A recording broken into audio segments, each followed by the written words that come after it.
চলে আসলাম আজকে আপনাদের সামনে মার্শাল আর্টের নতুন আরেকটি ব্লগ নিয়ে। আজকে যে ব্লগটি আমি আপনাদেরকে দেখাবো এবং আপনারা শিখবেন মার্শাল আর্টের 4 নম্বর ব্লগ। এই ব্লগটির নাম হচ্ছে জডোকি। যদি কেউ আপনাকে লাঠি দিয়ে মাথায় বা কানে আঘাত করে সেটাকে আপনারা কিভাবে ঠেকাবেন, নেক্সট কিভাবে সেটাকে ঠেকিয়ে তাকে হিট করতে হবে, সেটা আমি পরের পর্বতে অবশ্যই আপনাদের দেখিয়ে দেব।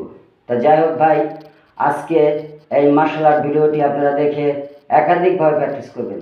আমি চলে যাচ্ছি আজকের মূল ভিডিওতে।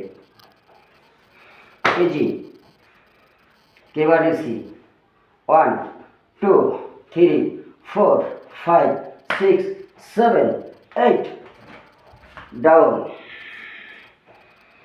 জডোকি ব্লক ডান হাত থেকে শুরু হবে। 1 2 3 4 5 6 7 8 9 10 1 2 3 4 5 6 7 8 9 10 1 2 3 4 5 6 7 8 9 10